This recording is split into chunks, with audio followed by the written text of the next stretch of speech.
Nobody can stop this flow. Hallelujah. Hallelujah. హల్లెలూయా. అందరికీ praise lord అండి. Praise the lord. Praise the lord అక్క. Praise the lord. స్తోత్రం.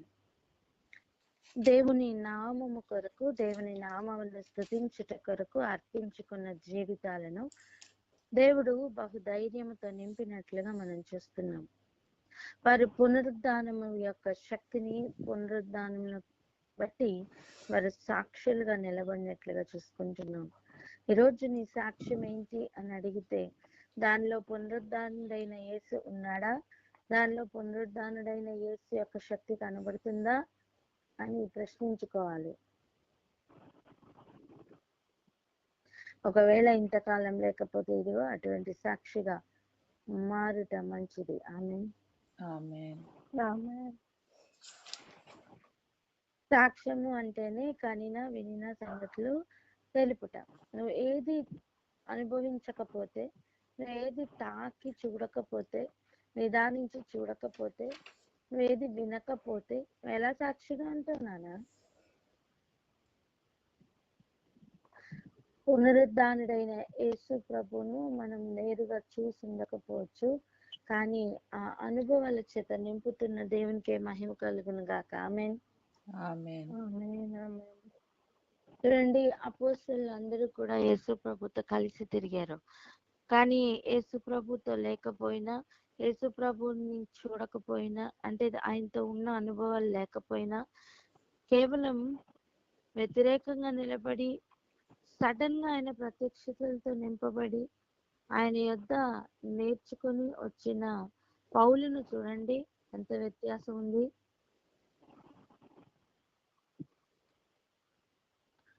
తన నమ్మకం కానీ, విశ్వాసం కానీ, తన పరుగు కానీ అన్నిట్లో ఎంత మార్పు ఉంది. ఒకసారి ఆలోచించేద్దామా? దేవుని యొక్క పునరుద్ధానపు శక్తిని అనుభవించని ఒక జీవితం ఉంటే అది వ్యర్థం. అనుభవిస్తూ సాక్షిగా బ్రతుకుట చాలా మేలు. ఇదిగో అటువంటి జీవితం కావాలని ప్రార్థన చేద్దామా? ఎవరైనా ప్రార్థన అందుకోండి. మహోన్నత పరిశుద్ధమైన ప్రభా, స్తుతి స్తోత్రములు స్తోత్రములు తండ్రి, వందనాలు ప్రభా. ఆయన నా తండ్రి, ఎలాగనైతే అపోస్తలులు నా ప్రభా పునరుద్ధానమునకు శక్తికి సాక్షిగా ఉన్నారో, ఆయన నా తండ్రి ప్రభా, మేము కూడా మన సాక్ష్యం కలిగి ఉన్నామా లేదా అని ప్రశ్నించుకున్నట్టుకు ఆయన కృపనిచ్చారు. వందనాలు ప్రభా. మీకు సాక్షిగా మారటం మంచిది నా తండ్రి ప్రభా, మీకు వందనాలు. ఆయన సాక్ష్యము అంటే కన్నది, విన్నది, తాకినది నా తండ్రి ప్రభా, అనుభవించినది నాయన అది సాక్షిగా ఉండటం నా తండ్రి. మరి ఇటు అనుభవాల చేత నాయన మేము నింపబడుతున్నదా నా తండ్రి ప్రభా, మీకే వందనాలు సమర్పించుకుంటున్నాం. అటు అనుభవం లేదా అటు అనుభవంలోనికి విశేషముగా రావడానికి విశేషమైన కృపనిమ్మని ప్రార్థిస్తున్నామయ్యా, వందనాలు. మరి నా తండ్రి ప్రభా, సౌలు పౌలుగా మారకముందు ఆయన నా తండ్రి ప్రభా, సౌలు అయితే డైరెక్ట్ గా నా తండ్రి మీతో రిలేషన్ లో లేదు, మీతో నా తండ్రి నడవలేదు నా తండ్రి ప్రభా. అయినప్పటికీ తండ్రి నేను డైరెక్ట్ గా మీ యొక్క నా తండ్రి దర్శనము చేత నా తండ్రి ప్రభా బిడ్డను దమస్కు మార్గంలో దర్శించి మీరు ఎలాగనైతే నా తండ్రి మీ కొరకు అద్భుత రీతిలో వాడుకోవడానికి కృపనిచ్చారో నేను నా తండ్రి ప్రభా, మీకు వందనాలు సమర్పించుకుంటున్నాం. అద్భుత రీతిలో నా తండ్రి ప్రభా, మీ కొరకు సాక్షిగా నిలబెట్టి నా తండ్రి నాయన అనేకులకు నా తండ్రి నాయన నా ప్రభా ఆయన ఎలాగనైతే సౌరను అనేకమైనటువంటి సంఘములను స్థాపించుటకు, అనేకులను మీ వైపు సత్య మార్గంలో నడిపించుటకు విశేషమైన కృపనిచ్చి ఉన్నారో, ఆ రీతిలో నా తండ్రి ప్రభా మేమును నా తండ్రి మీ యొక్క సాక్ష్యము చేత నింపబడిన వారమే, మీ యొక్క ప్రేమ చేత నింపబడిన వారమే, మీకు సాక్షులుగా బోధిగంతముల వరకు ఉండేటువంటి విశేషమైన కృపనిమ్మని యేసయ్య పరిశుద్ధ నామంలో మీకు ఎంత ప్రార్థించి పొంది ఉన్నాం తండ్రి. ఆమేన్. ఆమేన్. ఆమేన్. ఆమేన్. Thank you Jesus. హల్లెలూయా. ఫోన్ చేస్తున్నారు, ఎవరికైనా యాడ్ అయ్యారా? అదే తనకి మెసేజ్ పెట్టండి రా, నాకు కాల్ చేయమని, నాకు స్లాట్ ఉంది. సరే అక్క. హల్లెలూయా. ప్రకటన గ్రంథం 2వ అధ్యాయం 8వ వచనం ఒకసారి చదవరా.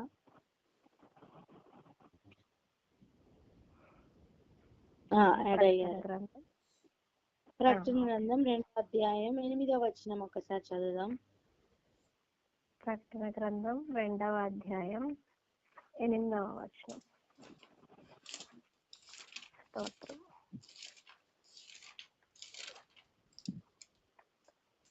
స్మర్మలో ఉన్న సంఘపు దూతకు ఇలాగు రాయము, మొదటి వాడను కడపటి వాడనై ఉండి మృతుడై మరలా బ్రతికిన వాడు చెప్పు సంగతులు ఏవనగా, నీ శ్రమను యేసు ప్రభు తన గురించి తాను ఇస్తున్న సాక్ష్యం అండి. మృతుడనయ్యాను కానీ నేను మరలా బ్రతికాను, ఇక యుగ యుగంలో బ్రతుకుతానని అర్థం. ఆమేన్. ఆమేన్. ఆమేన్. యేసు ప్రభు తన గురించి తాను ఇస్తున్న సాక్ష్యమే మృతుడనై మరలా బ్రతికిన వాడు చెప్తున్న సంగతులు అని. ఈరోజు మన సాక్ష్యంలో యేసు ప్రభు యొక్క పునరుద్ధానము లేకపోతే అది వ్యర్థమండి. అండ్ అక్కడ స్పొన్నతో మాట్లాడుతూ చెప్తున్న సంగతులు చూడండి, నీ శ్రమ నీ దరిద్రత నాకు తెలుసు, అయినా సరే నువ్వు ధనవంతుడవే. భూమి మీద నీ శ్రమ నీ దరిద్రత మొత్తం నాకు తెలుసు, కానీ నువ్వు ఎక్కడ ధనవంతుడవు, నీ ధనం ఎంత, నీ లావాదేవీలు ఎలా ఉన్నాయి, నీ అకౌంట్ ఎలా ఉంది, మొత్తం నాకు తెలుసు అని చెప్తున్నారు. హల్లెలూయా. హల్లెలూయా. భూమి మీద ధనం సంపాదించుకోవాలనుకుంటూ ఫెయిల్ అయిపోయి జీరో బ్యాలెన్స్ ని మెయింటైన్ చేస్తున్న వాళ్ళు ఉన్నారు. భూమి మీద ఇది సంపాదించిన అసలు ఇది నాది కాదు అన్న అనుభవంలోకి ముందుకు వెళ్తూ పరలోకంలో ధనమును అధికం చేసుకుంటున్న వారు ఉన్నారు. భూమి మీద ఇటు పక్క ఇల్లు గోడ పక్క గోడ అనుకుంటూ బ్రతుకుతూ ధనమే సర్వం అనుకుంటూ ధనవంతుడు కనీసం పరలోక రాజ్యంలోకి వెళ్ళడు అనే వాక్యము నెరవేర్చుకుంటున్న వారు ఉన్నారు. ఇక్కడ నాకు ఏది ఉన్నా లేకపోయినా నా పక్కన ఇంకొక రాయి, ఆ పక్కన ఇంకొక రాయి, నా మీద ఇంకొక రాయి, ఆ పక్కన ఇంకొక రాయి అంటూ ఆత్మ సంబంధమైన మందిరంగా కట్టబడుతూ ఈ లోకంలో ధనమేమి లేకపోయినా ఇదిగో ప్రజలు లేదా ఆ రాళ్లను వాటినే ఆస్తులుగా చూస్తూ ముందుకు వెళ్తున్న వారు కలరు. ఈరోజు నీ సాక్ష్యం ఏంటి? భూమి మీద శ్రమ పడుతున్న వారు దేవుణ్ణి అడుగుతున్న ప్రశ్న, నువ్వు ఎందుకు శ్రమ పడాలి, మేము నిన్ను నమ్ముకున్నాం కదా అని. యేసు ప్రభు చెప్తున్న మాట, నీ శ్రమ నాకు తెలుసు అని. మనం ఏది పొందుకోవాలో ఆయన ముందుగా నిర్ణయించి ఉన్నారు. ఆయన అనేక శ్రమలను అనుభవించి మృతుడై మరలా తిరిగి లేచారు. నిజానికి పాతాళం అతనిని పట్టి ఉంచలేకపోయింది. ఆమేన్. ఆమేన్. ఇదిగో అటువంటి పరిశుద్ధతలోనికి తీసుకుని వెళ్ళాలని ప్రభు ఇస్తున్న గైడెన్స్ లో, ప్రభు ఇస్తున్న వాక్యంలో నడిచి పునరుద్ధానుడికి సాక్షిగా బ్రతకాలి.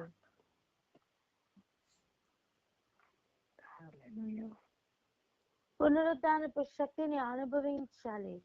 అనేకులు అనుభవించినట్లుగా బ్రతుకులు మారాలి. చూడండి, యేసు ప్రభు తన గురించి ఇచ్చిన సాక్ష్యం మనం విన్నాం కదా. అపోస్తలుల కార్యానికి వద్దాం ఒకసారి రండి.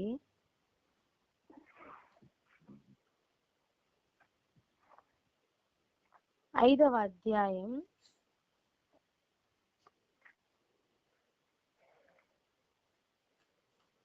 నేను వచనం చెప్తాను, ఒకసారి చూడండి. 12వ వచనం చదవండి మా.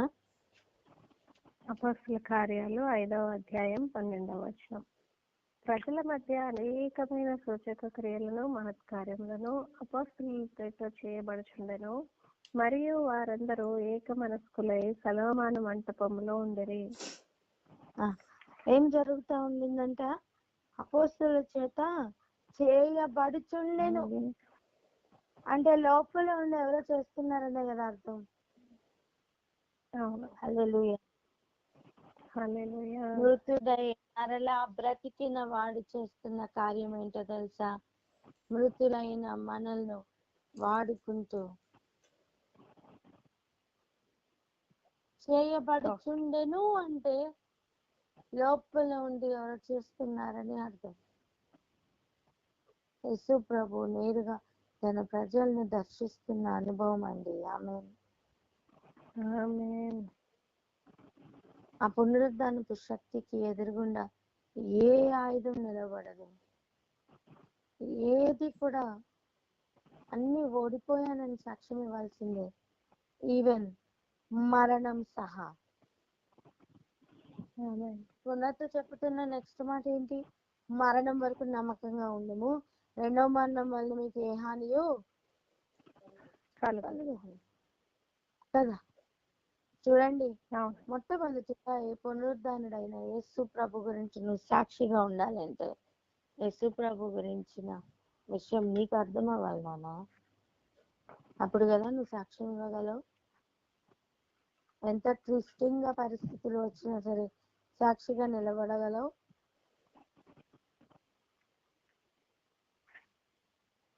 ఆయన సాక్ష్యం నీకు అర్థం కాకపోతే ఏం సాక్ష్యం ఇస్తావు?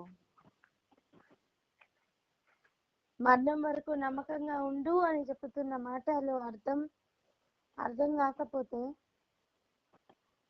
భయంకరమైన పరిస్థితులు వచ్చినప్పుడు ఓడిపోతాం. చూడండి, అపోస్తుల చేత ఏమేమి జరిగినాయి? మహత్కార్యాలు, సూచక్రియలు, గొప్ప గొప్ప కార్యాలు జరిగాయి. వారు ఆ కార్యాలను వివరించటం మానేరా? లేదు. మృతుడై మరలా సజీవుడిగా ఉన్నవాడిని ప్రకటిస్తూనే ఉన్నారు. నిజానికి ఎవరు చంపారో వాళ్ళ దగ్గరికి వెళ్ళి మీరు చంపిన యేసు మరలా బ్రతికారు అని వారికే ధైర్యంగా చెప్పారు. ఆమేన్. ఆమేన్. అలా ఉన్న సమయం జరిగిన ఒక కార్యం చదువుదాం రండి. 5వ అధ్యాయం 17వ వచనం. 18. అపోస్తల కార్యాలు 5వ అధ్యాయం 17-18. ప్రధాన యాజకులను అతనితో కూడా ఉన్న వారందరూ అనగా సద్దూకయ్యుల తెగవారు లేచి మత్సరముతో నిండుకొని అపోస్తలులను బలాత్కారముగా పట్టుకొని పట్టణపు చెరసాలలో ఉంచిరి. లెవెల్ పెరిగిందండి. ఇంతకు ముందు ఏం చేస్తారు? గట్టిగా పట్టుకొని వారిని బెదిరించి విడుదల చేస్తారట. బెదిరించారు.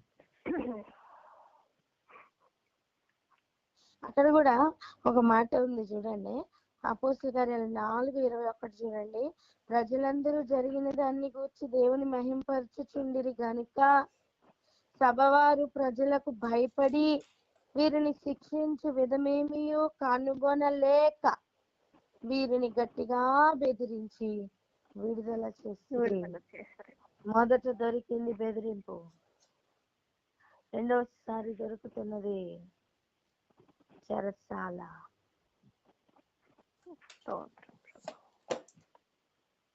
బలత్కారంగా పట్టుకుని చెరసాలలో ఉంచారట. వారు ఏం ప్రకటిస్తున్నారు? పునరుద్ధానుడైన యేసును.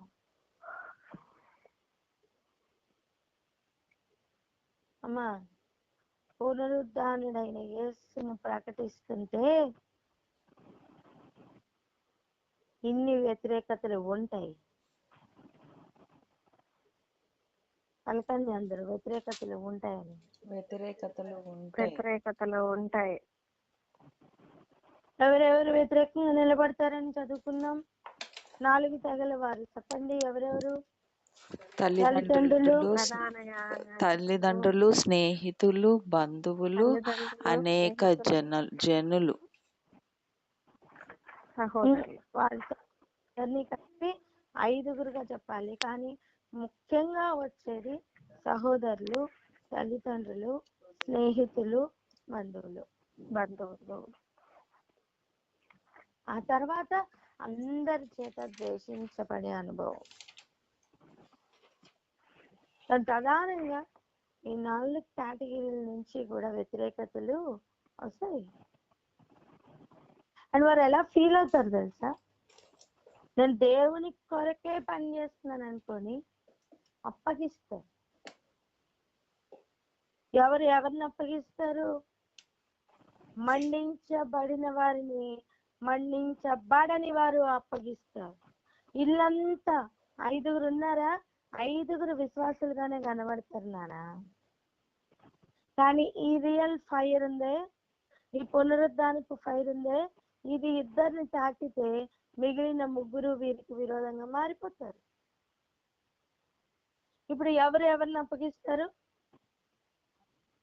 ఆ మండించబడిన 3 వారిని, ఈ మండించబడిన 2 అప్పగిస్తారు. ఇది ప్రతి కుటుంబంలో జరుగుతుంది.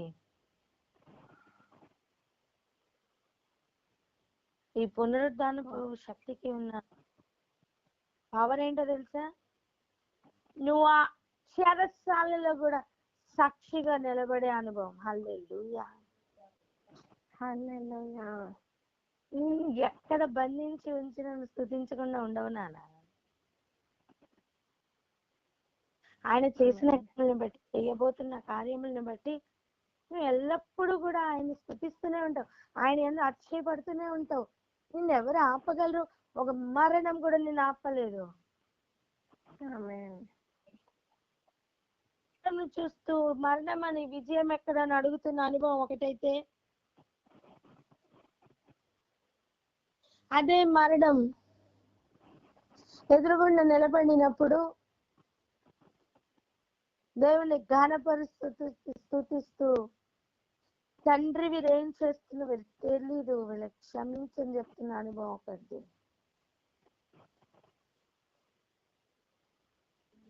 కళ్ళ ఎదురుగుండా చనిపోతుంటే సమ్మతించిన ఒకప్పటి అనుభవం ఉంటే,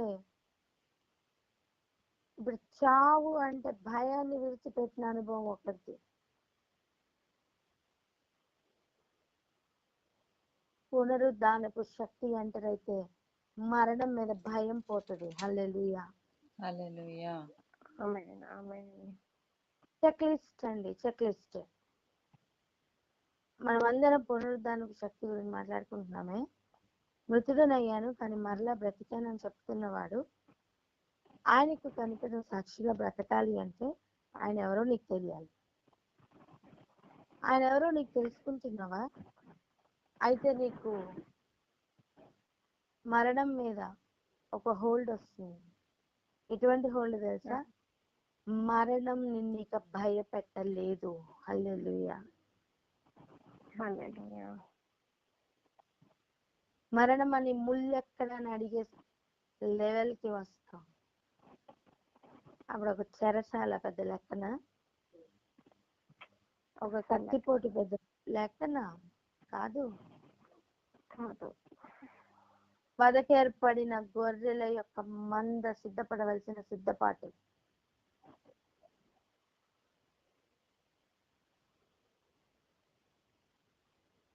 హృదయంలో కలిగి ఉండవలసిన నెమ్మది, సంతోషము, సమాధానం అన్ని కూడా ఎవరి మీద ఆధారపడి ఉంటాయంటే పునరుద్ధానుడైన యేసు మీద.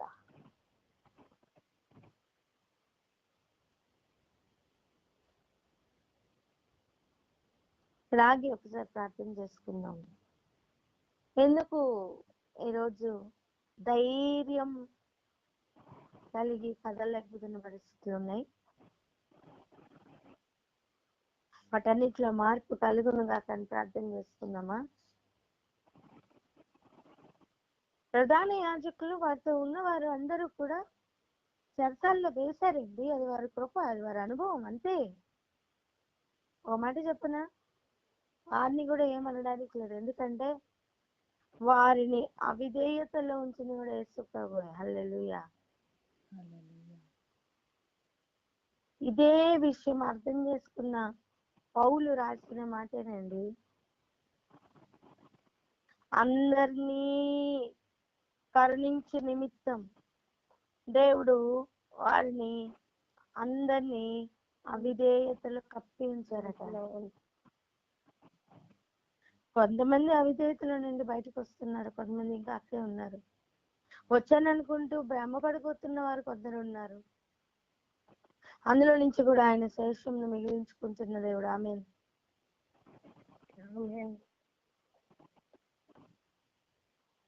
ఇప్పుడు ఈ ప్రధాన యాజకులు, ఈ సద్దుకైలు, ఈ పరిసయ్యులు వీళ్ళందరూ ఉన్నారే, వారందరిలో సౌలు కూడా ఒకప్పుడు గుంపులో ఉండెను. స్టెఫన్ యొక్క మరణం తర్వాతనే కదా అండి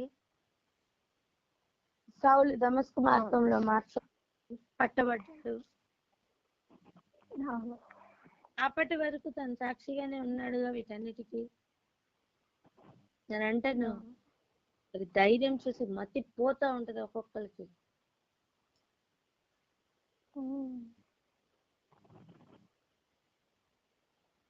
ఒక పక్కన చూస్తే వారి పరిస్థితి ఎంత దయనీయం తెలుసా.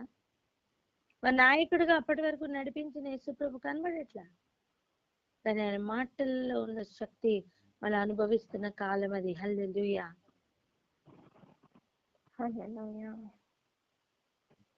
చెరసాల్లో వాళ్ళని ఉంచితే వాళ్ళు భయపడలా.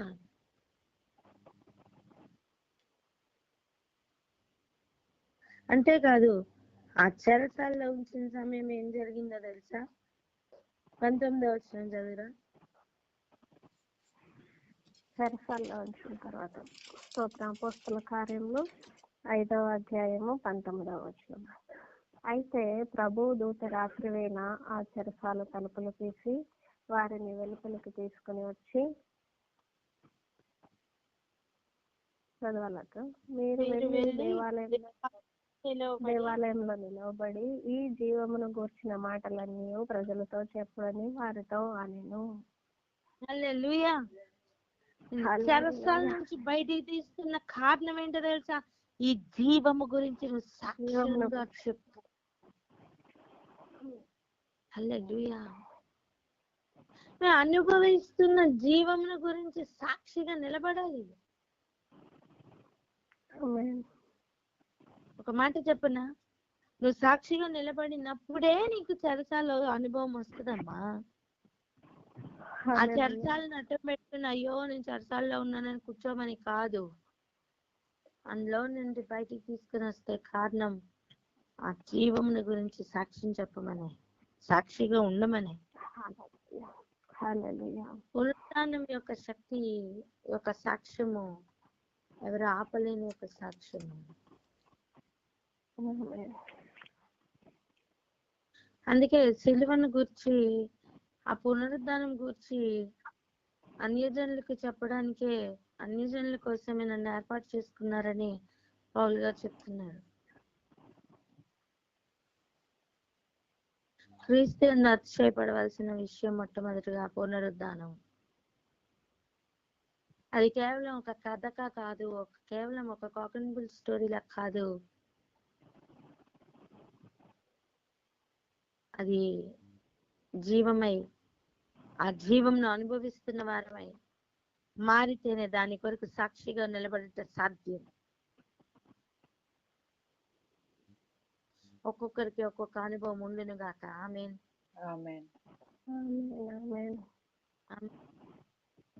అక్కడ దూత వచ్చి దూత చేస్తున్న కార్యం తలుపులు తెరిచాడట. హల్లెలూయా. బంధించి ఉండబడిన ప్రతి తలుపులు తెరవబడును గాక.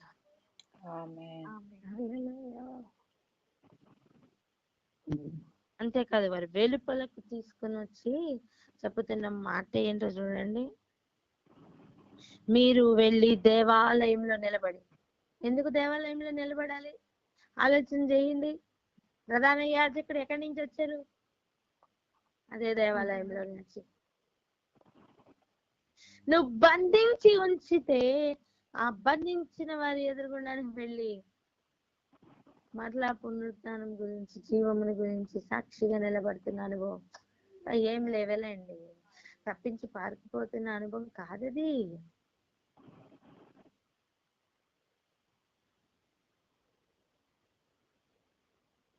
కాలంలో సమయంలో అన్ని కూడా తండ్రి ఆధీనంలో ఉన్నాయి. ఇదిగో కడవరి గడియలు ఆసన్నమయ్యాయి కదా. దేవుని యొక్క పునరుద్ధానపు శక్తిని వెల్లడి చేస్తున్న అనుభవంలో అనేక సాక్షులు లేచుదురుగాక. ఆమేన్. ఆమేన్.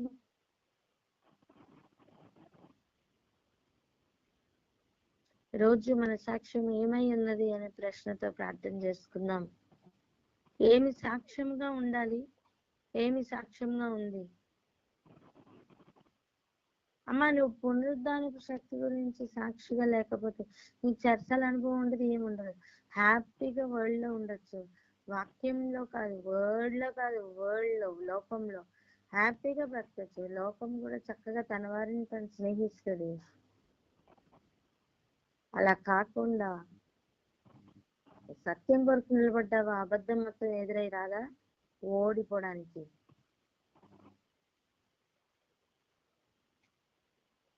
అబద్ధం మొత్తం ఎదురై వస్తున్నది దేనికి? ఓడిపోవడానికి. సత్యంలో ఉంటే ధైర్యంగా నిలబడని చెప్పండి. సత్యంలో ఉంటే ధైర్యముగా నిలబడు. ప్రార్థన చేసుకుందాం. నేనైతే నిలబడలేను అయ్యా, కన్నా నిలబట్టు. ప్రార్థన చేసుకుందాం. నీ కొరకైన సాక్ష్యం నేను విన్నానయ్యా, నేను చూసానయ్యా, నేను అనుభవిస్తున్నా అయ్యా, నేను చెప్పకుండా ఉండలేను అనే అనుభవంలోకి నేను వెళ్ళాలి. నేను కన్న వాటిని విన్న వాటిని చెప్పకుండా ఉండలేను.